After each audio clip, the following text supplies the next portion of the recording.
गच्छमि, पापियों के घर हों संत समागम हरि कथा, तुलसी दुर्लभ हो।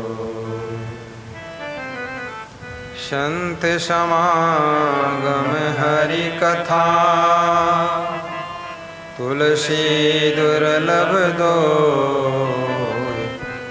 संत समागम हरि कथा, तुलसी दुर्लभ दो। जो कुछ लिखा ललाट में, सो होए परिणाम। चाहे परे घर रंक के, चाहे महीपति धाम।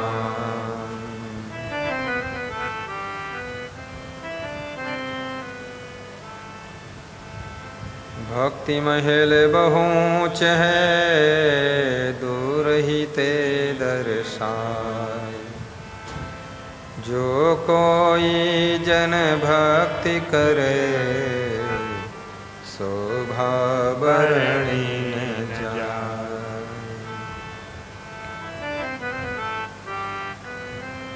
भक्ति की महिमा प्रत्येक मजहब में वर्णन की गई है। नाना प्रकार के मजहबों में बिलग बिलग प्रकार से भक्ति, पूजा पाठ की पद्धति संपन्न होती है। कोई घुटने टेक करके नमाज करता है, कोई मत्था टेक करके, गुरुद्वारा में दुआएं लेता है, कोई उखड़ू बैठकर अंजलि बांधकर साहेब बंदगी करके गुरु से आशीर्वाद लेता है। कोई दंडवत प्रणाम करके मंदिर में आशीर्वाद मांगता है, तो कोई अपने माता पिता के पैर छूकर ही संतुष्ट हो जाता है। कोई स्त्री अपने पति के पैर छूकर मस्तक में लगा लेती है, पति में परमेश्वर का रूप दर्शन करती है। और कोई स्त्री अपने बच्चों में ही बाल कृष्ण का दर्शन करके खुश होती है। कोई पिता अपने संतान में ही भगवान राम का रूप देखता है। बिलग बिलग भावनाओं की दृष्टि से संसार में भक्ति का रूप स्वरूप प्रकट होता दिखाई देता है। कोई गुरु के पास जा करके गुरु मंत्र लेकर के गुरु का ध्यान लगाता है, गुरु की वाणी रोज सुनता है। प्रातः वंदन, संध्या वंदन, आरती पूजन अभिनंदन करके गुरु की सेवा के लिए गोलक में नित्य दान करता है। और गुरुदेव का प्रवचन कोई छूटता नहीं है, बार बार सुनता है। बार बार सत्संग सुनूं, बार बार धरूं ध्यान, बार बार सुमिरन करूं, तब पाऊं कल्याण। बार बार सेवा करूं, बार बार सुनूं ज्ञान, बार बार चरण बंदगी, बार बार कुछ दान। तदपि कहो गुरु बार ही बारा, समुझे परी कछु मति अनुसारा। तदपि कहो गुरु बार ही बारा, समझ परी कछुमति अनुसारा। मंगलमय गुरुदेव हमारे, क्षमा देव है सबसे न्यारी। मंगलमय गुरुदेव हमारे, और क्षमा देव है सबसे न्यारी। भक्त हैं उनके सबसे प्यारे, और गुरु चरणों के बने सहारे। हे गुरु मम बंधन हरो, अर्ज सुनो प्रभु मोर। चरण बंदगी मैं करूं, नहीं प्रार्थना और। भक्ति का तात्पर्य स्वभाव को सुधारने के लिए, चरित्र को चमकाने के लिए, कर्मों को परिष्कृत करने के लिए, आदतों की हथकड़ी बेड़ी से छूटने के लिए, मन को दर्पण से भी अधिक निर्मल करने के लिए भक्ति की गंगा में स्नान किया जाता है। राम कृष्ण से को बड़ा, उन्हों तो गुरु कीन। तीन लोक के वे धनी, गुरु आगे आधीन। सुबह से लेकर शाम तक जो कार्य करते हो, उसमें भी भक्ति का रूप देखिए। जब भक्ति समझ करके नित्य कार्यों को संपन्न करते हो, कर्म भी हो जाता है और कर्म के साथ पूजा भी हो जाती है, आराधना भी हो जाती है, उपासना भी हो जाती है। आइए भगवान श्री राम शिवरी के आश्रम में पहुंच चुके हैं। शिवरी नई कुश की चटाई पर राम को विराजमान कराती है। राम के स्वागत के लिए गंगा जल भरकर लाती है और उनके चरण पखारती है। राम के दर्शन से शिवरी का मन इतना प्रफुल्लित है, नैनों से अश्रु की धारा बहती है। गंगा जल तो अलग ही धारा रह गया, और शिवरी के नैनों के आंसुओं से राम के चरण धुल गए।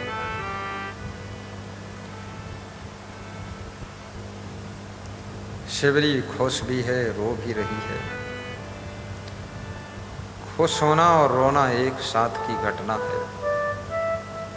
राम भी मंद मंद मुस्कुरा रहे हैं।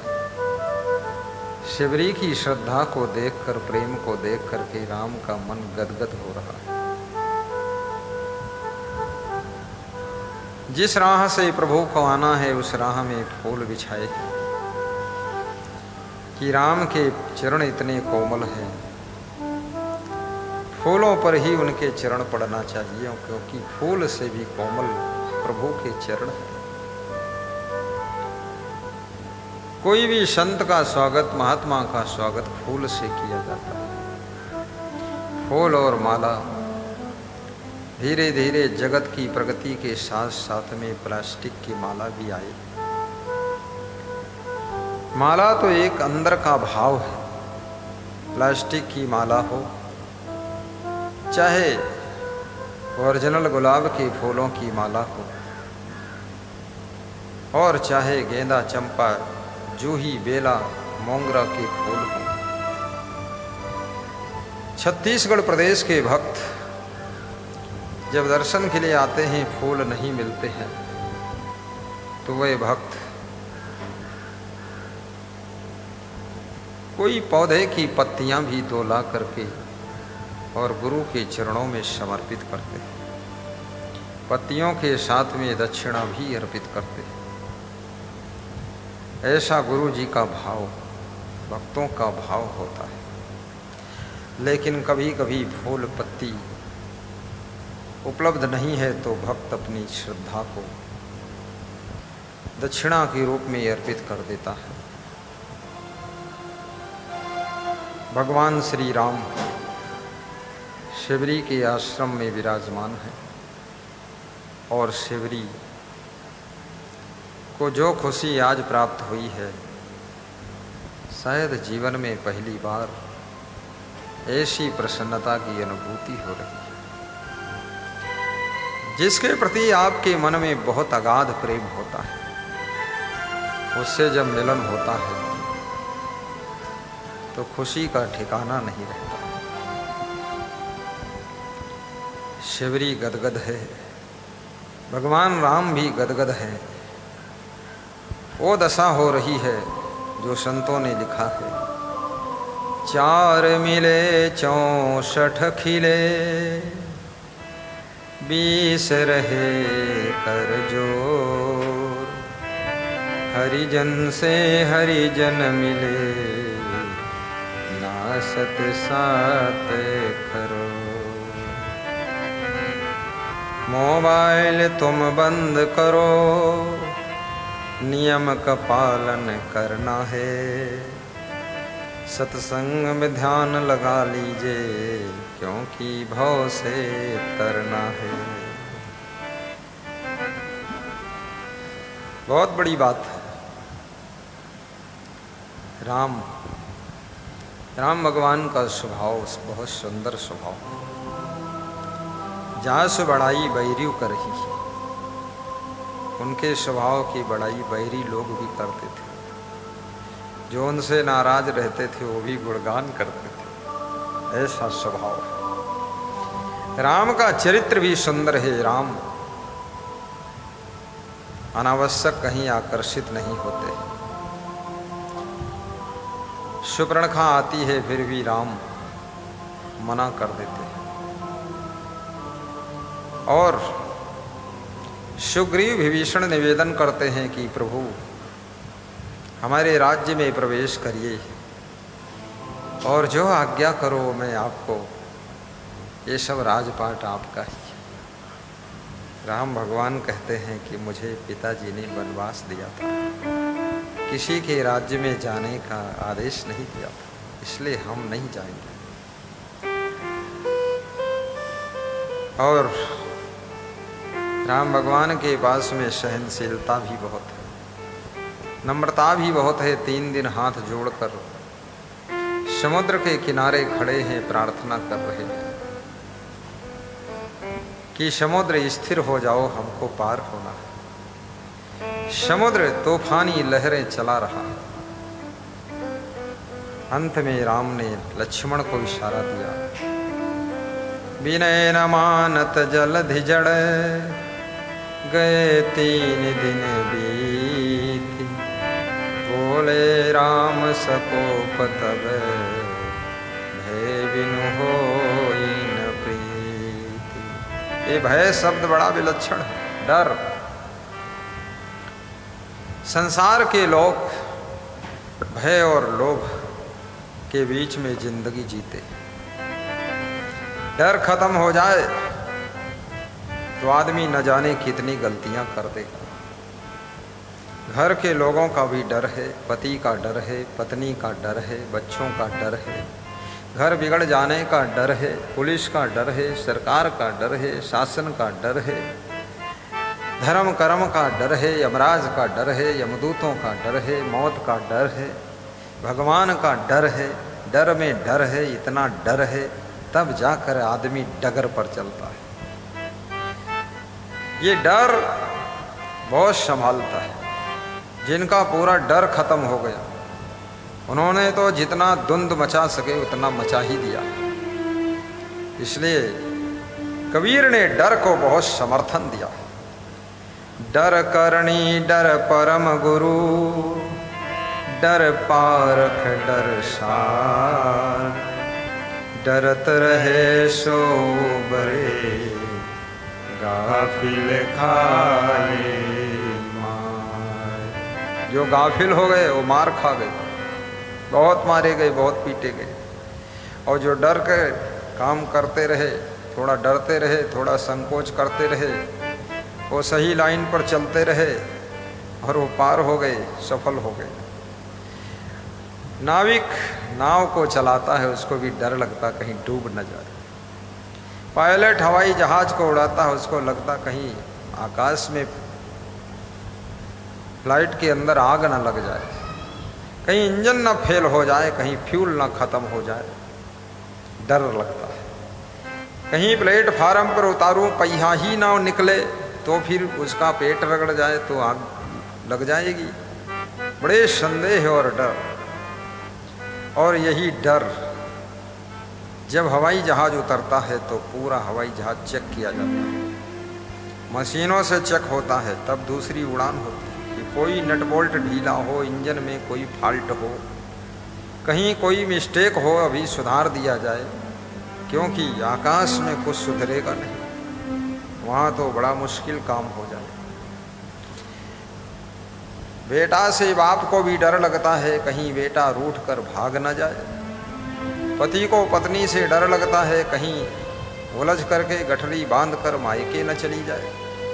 पत्नी को भी पति से डर लगता है कि कुंभ मेला आने वाला है, कहीं कमंडल लेकर बाबा जी न बन जाए, वहीं घूमता रहे श्री राम जय राम, और गंगा जी में स्नान करें गंगा राम, और तिलकधारी वहीं घूम रहे हैं।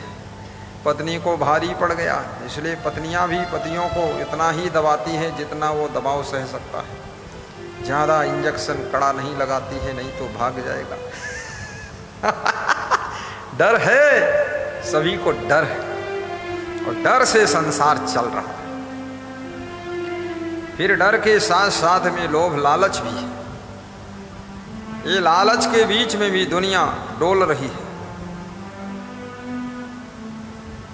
सुग्रीव राम से मित्रता करते हैं तो सुग्रीव को भी लालच है कि भगवान की शक्ति और भक्ति से, युक्ति से, प्रयुक्ति से मेरी पत्नी को जो मेरा भाई बाली ले लिया है वो वापस मिल जाएगी, ये लालच है, इसलिए दोस्ती हो रही है।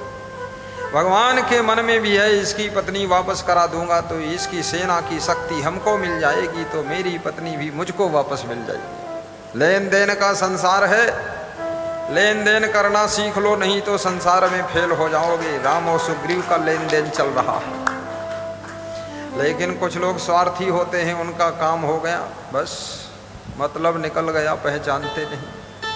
जब सुग्रीव का काम हो गया, सुग्रीव राम को भूल गया, और सुग्रीव अपने राजपाट में नृत्य देख रहा है, सिंहासन पर बैठा है, ड्रिंक ले रहा है, शराब चल रही है। सुग्रीव के सामने सब नर्तकियां नाच रही हैं। पहले के राजा महाराजा बड़े अधिक मात्रा में भ्रष्ट होते थे, शराबी, कबाबी, बवाली, और साथ साथ में वेश्याओं के चक्कर में पड़े रहते थे। मुंह में नोट दबा करके वेश्याओं को देते थे, वो मुंह से ले जाती थी, वो हाथ से निकालते थे, कहीं 5 रुपया, कहीं 10 रुपया। इतने मेहर कुल्ला लोग, अक्कल नहीं, धक्कल नहीं, ना मालूम क्या करना चाहते हैं। एक औरत से विवाह किया है, फिर वो पतुरिया और रंडी और वेश्या और नाचने वाली, उसके मुंह में नोट दबा कर देते। इसमें कौन सुख मिलेगा? देना है तो गड्डी दे दे, पूरी छुट्टी कर, बार बार का झंझट खत्म हो, टाइम बर्बाद करता है। तो ऐसा चक्कर सब चलता था ये संसार में। धीरे धीरे शासन सत्ता में पूरे विश्व के अंदर परिवर्तन हुआ, राज सत्ता का अंत हो गया और प्रजातंत्र का प्रारंभ हो गया, लोकतंत्र शासन की स्थापना हो गई। अब राजा प्रजा सबके वोट बराबर हो गए। अब जो जितनी मेहनत करे उतना प्रगति करे, बिल्कुल मेहनत ना करे तो खूब अपनी दुर्गति करे। जो बहुत गरीब लोग थे उनके भी अच्छे अच्छे भवन महल बन गए, जिनके राजमहल बने थे उनके सब खंडहर हो गए। काम करना नहीं चाहते हैं, आदतें सब वही हैं। जमाना बदल चुका है, अब ना कोई राजा, ना बाजा, ना महाराजा। अब तो जो काम करे उसी को कहते लोग मेरे घर भी आ जा। तो इसलिए मेहनत करो, आगे बढ़ो, उन्नति करो। भगवान श्री राम शिवरी की कुटिया में बैठकर भक्ति की चर्चा कर रहे हैं और शिवरी से कह रहे हैं, हे शिवरी, मेरा तेरा भक्ति का रिश्ता है। देखिए रिश्ता, यहाँ पर जितने लोग आए हैं, विपेंद्र जी आए हुए हैं। विपेंद्र नाम, आ जाओ बढ़ के बोलो, क्या नाम? हरपित अवस्थी अलीगंज से आए हुए हैं, और उनके साथ में एक और है अंकुर। यहाँ जो भी आता है कुछ न कुछ भक्ति का अंश उसके अंदर होता है, थोड़ा प्रेम होता है, नहीं तो आएगा नहीं आदमी। क्योंकि मनुष्य के पास में समय की बहुत बड़ी कमी है। 300 किलोमीटर रायबरेली से भक्त आए हैं, 500 किलोमीटर मऊ जिले से आए हैं, 1400 किलोमीटर बेंगलोर से आए हैं, 3000 किलोमीटर बेंगलोर कर्नाटक से आए हैं। कैलाश गिरी साहब, सोचिए, मैं तो 1400 ही आइडिया से बताया, देखो 3000। हवाई जहाज भी उड़ते उड़ते थक जाए, इतनी दूरी है। उससे नज़दीक तो थाईलैंड है, अपने भारत देश से थाईलैंड 1200 किलोमीटर है, और 3000 किलोमीटर। सोचिए बेंगलोर। ऐसे लखीमपुर से भी भक्तगण आए। ये भक्ति ही सबको लाती है, भक्ति ही प्रेम कराती है, भक्ति ही आश्रम में आपको विश्राम कराती है। तो शिवरी कहती है, प्रभु मैं भक्ति नहीं जानती हूँ कैसे होती है, भक्ति क्या होती है। तो राम समझा रहे हैं, कहे रघुपति सुनो भामिनी बाता, कहे रघुपति सुनो भामिनी बाता। शिवरी को भामिन कहते हैं, बड़ा प्राचीन शब्द है भामिन। हे भामिनी, हे शिवरी माता, मैं आपको एक बात बताऊं, मानहूँ एक भक्ति करनाता। मैं तो एक भक्ति का ही नाता मानता हूँ। जाति पाति कुल धर्म बड़ाई।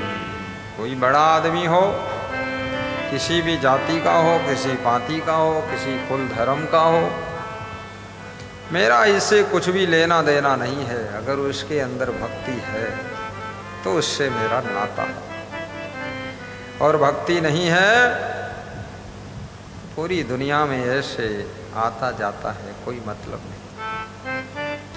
कंस के पास में भक्ति नहीं थी तो भगवान कृष्ण ने अपने मामा का भी वध कर दिया था। सोचिए, पांडवों के पास में भक्ति थी तो कृष्ण भगवान ने उनको आशीर्वाद दिया था, उनकी रक्षा किया था। मामा जी का अंत हो जाता है। बुआ जी का लड़का शिशुपाल, उसके मन में भक्ति नहीं है, भगवान कृष्ण उसका भी अंत कर देते हैं। और एक सुदामा, जिसके मन में भक्ति है, सुदामा को ऐसा आशीर्वाद कृष्ण भगवान देते हैं, राजमहल होता है, सुदामा धन्य हो जाते हैं। बचपन की मित्रता जीवन को धन्य कर देती है। सुदामा बहुत बुद्धिमान। सुदामा संदीपन गुरु की प्रमुख शिष्य थे, प्रथम शिष्य थे। पढ़ने में भी सुदामा टॉपर थे, और सुदामा ने संदीपन गुरु के आश्रम में भगवान कृष्ण को बहुत हेल्प किया था। क्योंकि सुदामा पहले से संदीपन गुरु के यहाँ पढ़ते थे, बाद को कृष्ण जी पहुँचे थे तो इनको सारा उन्होंने सबको सिस्टम बताया था। वहीं से इनका उनका प्रेम हो गया था, और प्रेम को हमेशा निभाया भगवान कृष्ण ने भी। कभी कभी आदमी बहुत बड़ा हो जाता है तो फिर अपने मित्रों को भूल जाता है, रिश्तेदारों को भूल जाता है। धन में बड़ा हो गया, पद में बड़ा हो गया, सामान में बड़ा हो गया, कोई चीज में बड़ा हो गया, समाज में बड़ा हो गया, तो उसकी पहचानने की शक्ति भी कम हो जाती है, पहचान नहीं पाता है लोगों को। तुम्हारा खास रिश्तेदार है, तुमको पहचान नहीं पाता है, पूछता है भैया किसके लड़के हो तुम, तो तुम्हारे मन में दुख होता है कि अरे हमारे जीजा जी के पिताजी भी हमको नहीं पहचानते हैं, क्योंकि ये बहुत बड़े आदमी हैं। बड़प्पन आए लेकिन बड़प्पन का अभिमान ना आए तो समझ लो आप सौभाग्यशाली।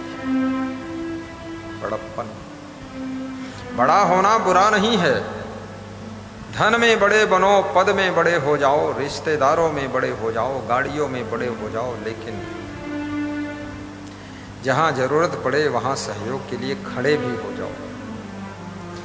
बड़े गए बड़ापने रोम रोम अहंकार, सदगुरु के परिचय बिना चारु वर्ण क्षमा। कबीर साहब बताते हैं जो केवल चमड़े में मोहित होता है वही चर्मकार होता है। सदगुरु की भक्ति बिना मानो जीवन बेकार, भक्ति के बिना ये जीवन व्यर्थ